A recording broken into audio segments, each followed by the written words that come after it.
CC, one word to describe today. Only one word.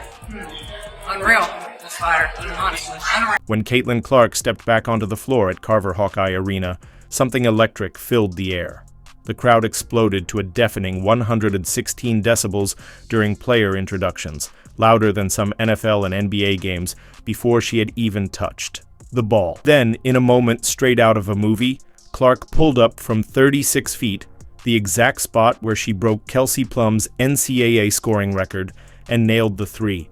The arena literally shook. 7 months away from the court changed nothing. Caitlin Clark's return wasn't just a game, it was a statement. And it's clear 2025 is going to be unforgettable. In this video, we'll break down the magical moments you might have missed from her epic homecoming.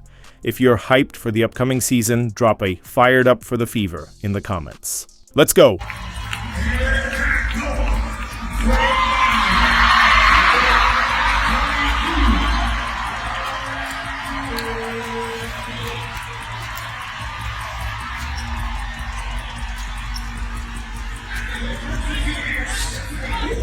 What happens when a hometown hero returns after conquering the basketball world? Iowa City gave us the answer, and it was louder than anyone expected. Hours before tip-off, fans were already lined up outside Carver Hawkeye Arena.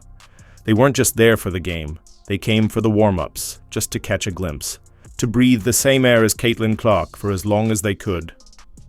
The line wrapped around the building, with people standing in the May weather, waiting eagerly for the doors to open.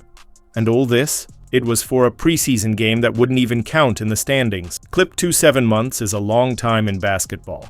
7 months without seeing Caitlin Clark in action made every second of her return feel like an event. Fans wondered, what will she do on her first play?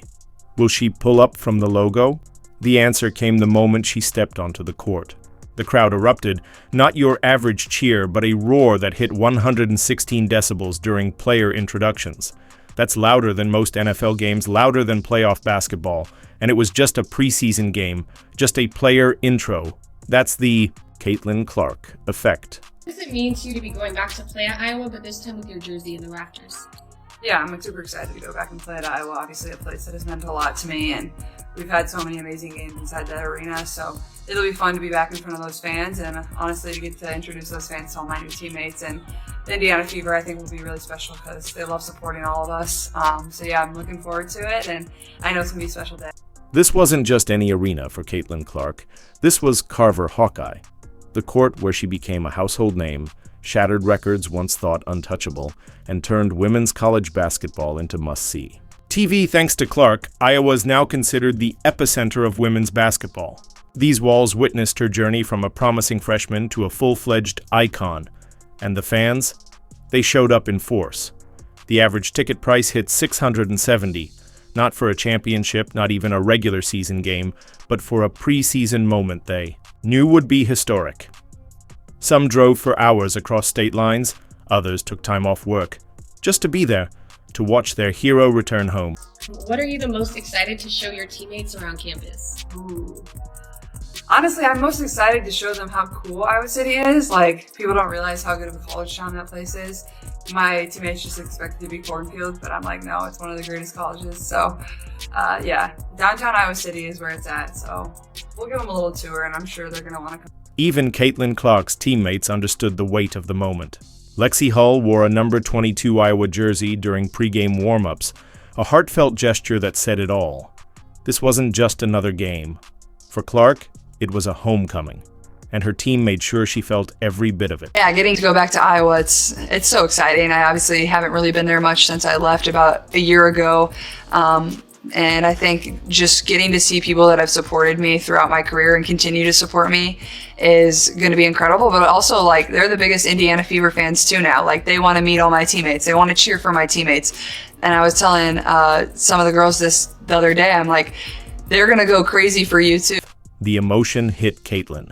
Clark, too. You could see it in her eyes during warm-ups, taking in the packed house, 15,000 strong, in the arena that launched her into basketball immortality. But now she was back as something even bigger, a professional who had changed the game forever. This wasn't just about nostalgia. This wasn't just about ceremonies. When Clark stepped onto the floor for tip-off, it became clear. This night was a celebration and a statement. Her bond with Iowa hadn't faded. If anything, it had grown stronger, and her game, sharper than ever. As the ball went up for the opening tip, the entire arena leaned in. Clark took her spot with that familiar fire in her eyes. No one could have predicted just how perfectly the night would unfold, but they were about to find out. And it would all begin with a shot that shook the building. Clark finding affordable tickets for the Indiana Fever preseason game against Brazil at Carver Hawkeye Arena. Seats at the arena for the May 4th matchup between the Indiana Fever and Brazil were first offered to season ticket holders and a few top donors. Didn't take long for them to be gone. In sports, some moments transcend the scoreboard. They tell a story all their own. Right. From the jump, Caitlin Clark reminded everyone who she was, draining the first basket of the game. Of course, it was a three-pointer, but that was just the beginning. The defining moment came in the third quarter. With 25 seconds left on the clock, Clark pulled up from 36 feet, the same iconic spot where she made history months earlier. 3. Quick dribbles, a smooth release, and the shot was up. It wasn't just a bucket, it was a declaration. Caitlin Clark was back, and she hadn't missed a beat. They're going to have signs about you. They want your autograph. They want a high five from you. And I think that's what I appreciate about them the most is like they want to cheer not only for myself, but everybody else on this team. And they have so much fun watching us. So now getting to take the Indiana Fever to them and their environment. I was telling Lexi and some of the other girls this other day is like, this will be the loudest arena you have ever played in. They're going to scream. They're going to cheer. When I tell them to get up, they're going to get up. So it'll be fun to get to go back there since my last time playing there in the NCAA tournament my senior year, so it should be really special. Early in the game, you could see it. Clark was settling into her rhythm. The same confidence, the same court vision that made her a legend at Iowa was still intact. Her movements were instantly recognizable to anyone who had watched her dominate the college game. The passes, sharp, the decisions, lightning fast, and that smile, unmistakable. The Brazil national team was already struggling to keep pace with the Fevers. Offense when Clark brought the ball across half court, that familiar fire in her eyes. You know the look, the one where she sees something no one else does. The defenders sagged back, but not far enough. They never do. What made the moment even more special was the location. The exact spot where she pulled up wasn't just any patch of hardwood, it was the spot. The same place where she had broken Kelsey Plum's NCAA scoring record during her senior year, history repeating itself. Now, wearing her new jersey and standing beneath her retired one, Clark let it fly. No hesitation. The ball arced high, that signature rainbow trajectory Hawkeye fans knew so well. It dropped clean through the net. No rim, just perfection. It was more than a shot. It was a moment drenched in history, magic, and a reminder. Greatness doesn't fade. It evolves. Clark, pull up three. You bet.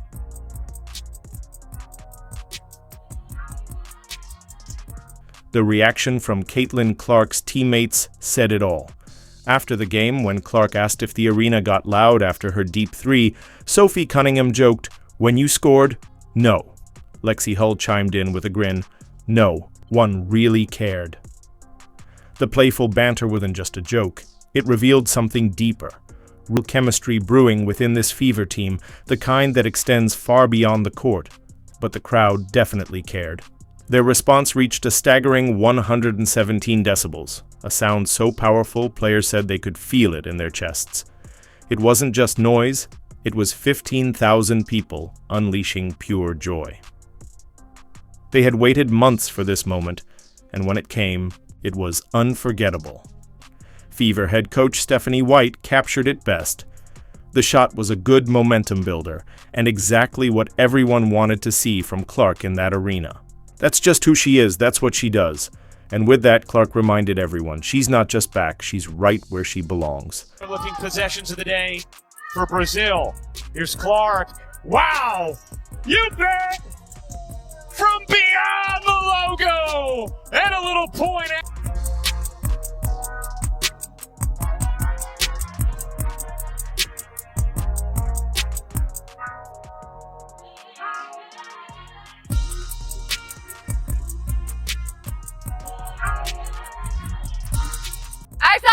seconds. I'm like, I can make a 2 for 1 work. You knew that was coming. Yeah. Did it get loud in here? Did you get scored? Yeah. No. No one really cares. You gotta be better. Yeah, I thought it was electric. It's what you've seen, whether it's from the outside on television or being here broadcasting, but to actually feel the energy. I mean, it is a thing when you talk about having a 6-man, so to speak. Crowd energy. It gives you a lift. It gives you a boost. It's why we all do what we do, like to feed into these kinds of environments. And so it was a lot of fun. I think it's hard to put into words like what exactly it means to me. It's almost overwhelming to a point. Like I'm just very, very thankful to be able to come back to a place that continues to support me and see old friends that are having a great time getting to watch me do my thing, that don't play basketball anymore, that are just my friends, and spending time with them. Like even though it was just dinner last night, like it's just fun to come back here and like kind of feel like you're in college again in a way, but also it was a little weird like going in the locker room. I don't know, something about this gym like just makes me play well, and these shoes, like it just, I don't know, so there's something about it, but I just a lot of gratitude and just thankful I can share it with my family too. A lot of them were here. My grandparents were here, and they don't get to come to many either. And these are the moments that like you never take for granted, and you kind of just want to stay in for forever.